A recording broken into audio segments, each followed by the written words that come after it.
दुनियादारी के जंजाल के विकल्पों की चाय पीना छोड़ो और जिनवाणी के अभ्यास का दूध पीना चालू करो। संसार की मां अपने बेटे को 2 स्तन से दूध पिलाती है, लेकिन जिनवाणी मां 4 अनुयोगों के 4 स्तनों से दूध पिलाती है। समझो, प्रथमम कर्णम चरणम द्रव्यम नमा। हम किसे मना करें? कुछ लोग कहते हैं कि जिनवाणी में जो प्रथमानुयोग है उसका तो कोई अर्थ ही नहीं है, वो तो किस्से कहानी है। लेकिन ध्यान रखना, वो किस्से कहानी सर्वथा ही नहीं, बहुत बड़े मार्गदर्शक हैं, वो जीवन बदलते हैं। और आचार्य जयसेन ने तो कहा है कि प्रथम भूमिका में जो आरोहण कराते हैं वो प्रथमानुयोग आदि बहुत ही महत्वपूर्ण है। प्रथमम कर्णम चरणम द्रव्यानुयोग। प्रथमानुयोग के शास्त्र चरणानुयोग, कर्णानुयोग, द्रव्यानुयोग, सभी अनुयोग अपने आप में बड़े महत्वपूर्ण हैं। द्वादशांग से भिन्न कुछ नहीं है। इसलिए अभ्यास करिए, शास्त्र श्रवण करिए, गुरु वाणी सुनिए। ज्ञानी आचार्य होना एक संघ व्यवस्था का हिस्सा है। उपाध्याय होना, संघ में जो पढ़ाएं वो भी एक संघ की व्यवस्था है। और साधु होना, वास्तव में साधु होना तो मोक्ष का स्वरूप है। जिस दिन आचार्य देव संघ संबंधी व्यवस्था के विकल्प से मुक्त होना चाहेंगे, उसी दिन उनको अपना आचार्य पद भी छोड़ना होगा, छोड़ना होता है। और जो महान आचार्य हुए वे आचार्य पद का विसर्जन कर देते हैं। और आचार्य पद का विसर्जन का मतलब हुआ तत्संबंधी जिम्मेदारी। आचार्य पद का त्याग का मतलब ये नहीं समझना कि 36 मूल गुण छोड़ देंगे। 36 मूल गुण में उत्तम क्षमा धर्म है, मार्दव, आर्जव, शौच, सत्य, संयम, तप, त्याग, आकिंचन, ब्रह्मचर्य। 12 तप हैं, अनशन, अवमोदरी, वृत्ति परिसंख्यान, रस परित्याग। तो ये मूल गुण छोड़ देंगे क्या? बोलो जी, रमेश जी, मूल गुण छोड़ते हैं क्या? राजा बाबू, मूल गुण छोड़ते हैं क्या आचार्य? अब आप कहो सन्मति सागर जी ने अपना आचार्य पद छोड़ दिया, मतलब क्या किया? आचार्य पद त्यागने का मतलब हुआ तत्संबंधी जिम्मेदारी, कि अब हम प्रायश्चित नहीं देंगे, अब हम मार्गदर्शन नहीं करेंगे, दीक्षाएं नहीं देंगे।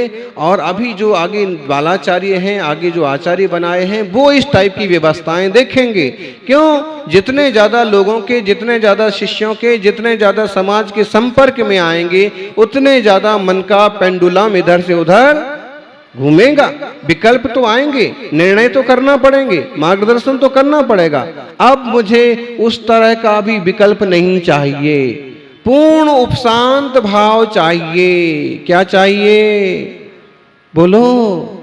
हैं? जब हम खूब धूप में चल चल के परेशान हो जाते हैं तो हम एक ही कल्पना करते हैं कि कहीं थोड़ी सी छाया मिल जाए, कहीं अच्छी सी छाया मिल जाए।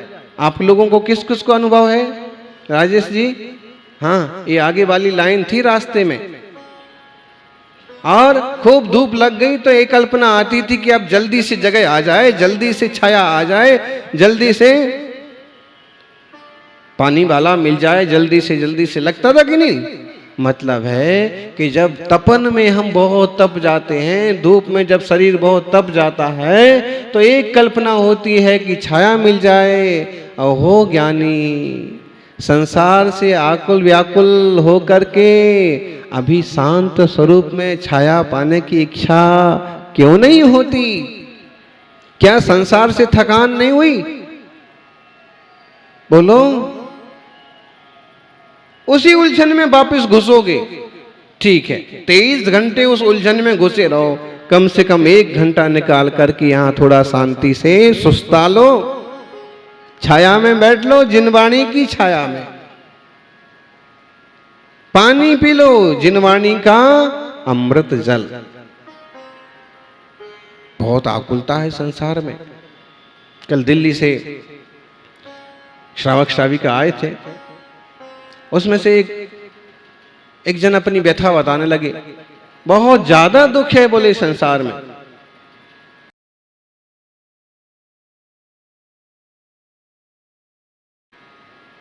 अरे भाई, यही बात तो हम रोज बोलते हैं प्रवचन में, और जब हम बोलते हैं तो समझ में नहीं आती है, और जब सर पर बाजे बजते हैं तो फिर हमें बताने आते हो कि संसार में बहुत दुख है।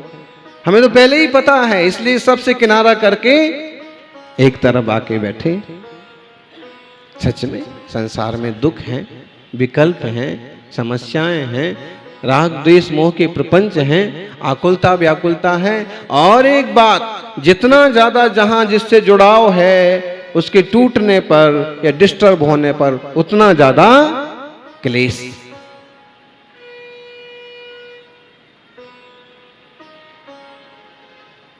तो क्या आकुल व्याकुल होना अच्छा लगता है?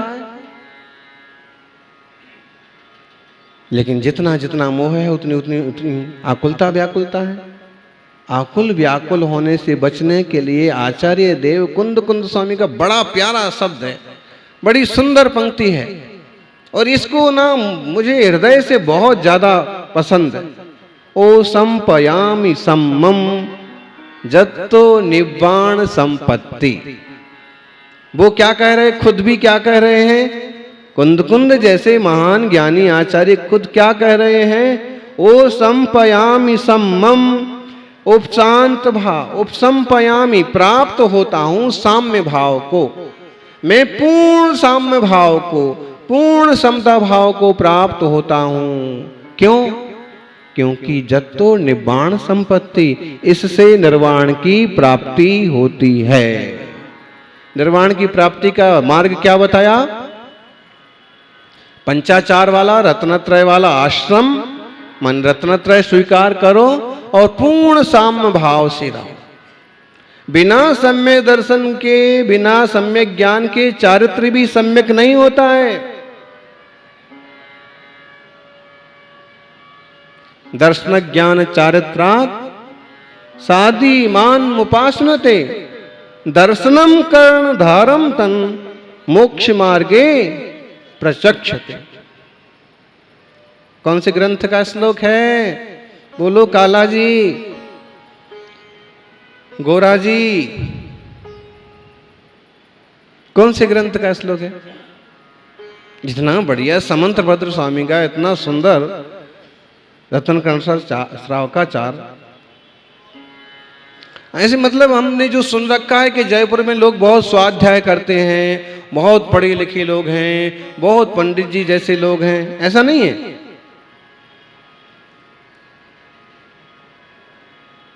जिनवाणी का अभ्यास करो ज्ञानी।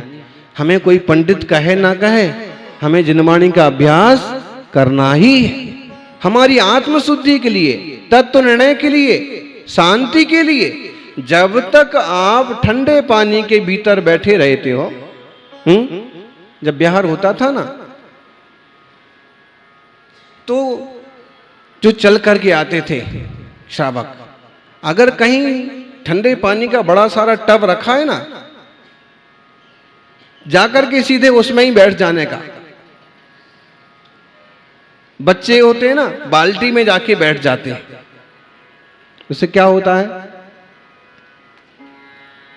या फिर वो गाय भैंस की पीने का पानी जो होता है उसके लिए टंकी बना देते हैं, वो उसमें जाकर के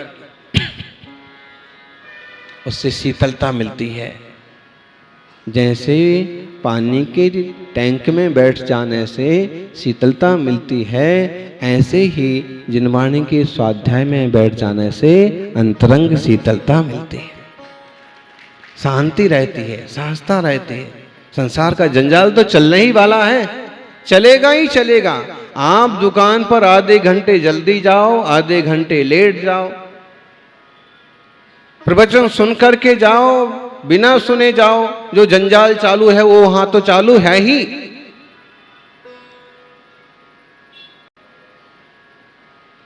अरे भाई, कुएं में कूदना ही है।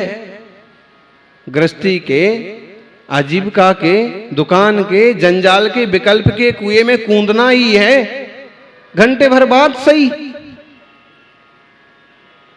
1 घंटे तो कम से कम जिन चरणों में, गुरु चरणों में शांति से बैठ लो, फिर तो है ही, कूदना ही है, दिन भर करना ही पड़ेगा, उसके बिना रास्ता भी तो नहीं है श्रावक को।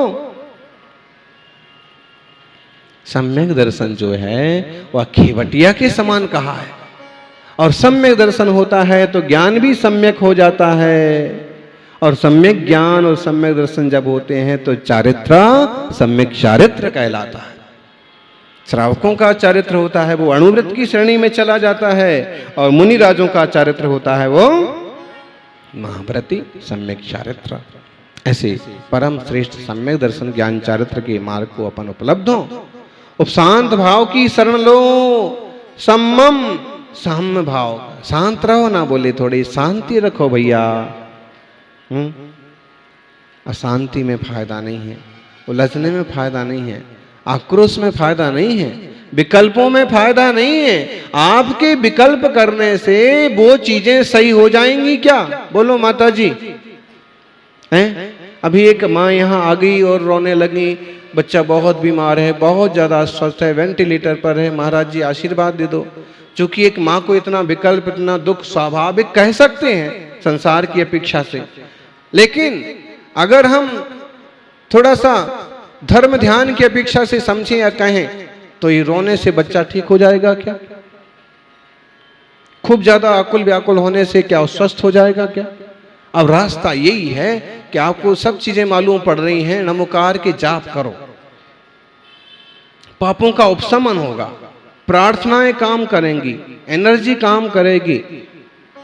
गुरुवर ने तो अपना आशीर्वाद दे दिया है, थोड़े और जाप हो, शांति रख करके विधान कर लिया जाए, हो सकता है कि पाप प्रकृतियों का संक्रमण पुण्य रूप से हो जाए, असाता साता रूप से बदल जाए और व्यक्ति स्वस्थ हो जाए। पूरा वैज्ञानिक दृष्टिकोण है। संक्रमण भी होता है। अपन सिद्धांत शास्त्रों में कर्म सिद्धांत को पढ़े ना तो पाप बदल करके पुण्य रूप भी हो जाते हैं, और अगर हमने गलतियों पर गलतियां की तो पुण्य भी पाप रूप बदल जाता है। होता है। आजकल ये सिद्धांत जेल में भी लागू होते हैं। जेल में 100 कैदी हैं, लेकिन उसमें 2-3 कैदी एकदम स्पेशल व्यवहार करते हैं, एकदम शांत, एकदम आध्यात्मिक जीवन, एकदम सबके प्रति विनम्र व्यवहार, और अधिकारियों से भी एकदम तालमेल, शांति शास्त्र। और ये होता है कि उनकी अगर कदाच किसी कारण से 10 साल की भी सजा हो तो कहो 2 साल बाद ही उनको इनका व्यवहार देख के, इनके विचार देख के, इनकी प्रवृत्ति देख के इनको होते कि नहीं होते। ऐसे ही हमारा शांत भाव, हमारी निर्मलता से हमें ज्यादा कष्ट होने वाले हों तो भी हमारी शांत परिणति से उन कष्टों से छुटकारा थोड़े में भी निपटा जा सकता है। कष्टों से छुटकारा मिल जाएगा, और बड़ा भोगने की बजाय थोड़ा भोगने से भी काम चल जाएगा। इसलिए सौभाग्यशालियों, अपने चैतन्य तत्व की फिक्र करना, और फिक्र क्या करना, हम खुद ज्ञान घन चैतन्य आत्माएं, क्षण भर को इस तरह के चिंतन में डूबना। आचार्य देव कहते हैं कि जैसे भगवान है, वो भगवान बन गए, तुम भी होनहार भगवान हो। वो कार्य परमात्मा, तुम कारण परमात्मा। ये चेतना, ये आत्मा ही तो प्योर होके परमात्मा बनता है, और उसका मार्ग यहाँ पर प्रवचन सार में बताया जा रहा है। कह रहे हैं संपज्जति निब्बाणम देवासुर मणो राह विवे वेह वेहिम।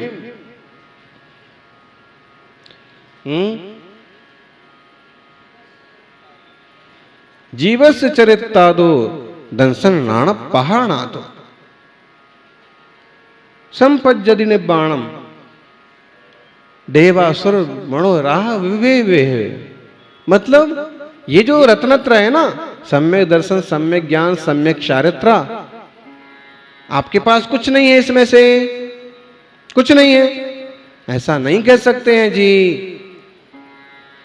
आपके अगर प्रभु देव शास्त्र गुरु के प्रति पूर्ण श्रद्धा है, समर्पण है, आपको देह और आत्मा की भिन्नता का बोध है, तो कहीं ना कहीं सम्यक दर्शन है आपको, या फिर एक चिंगारी आपके भीतर जल रही है।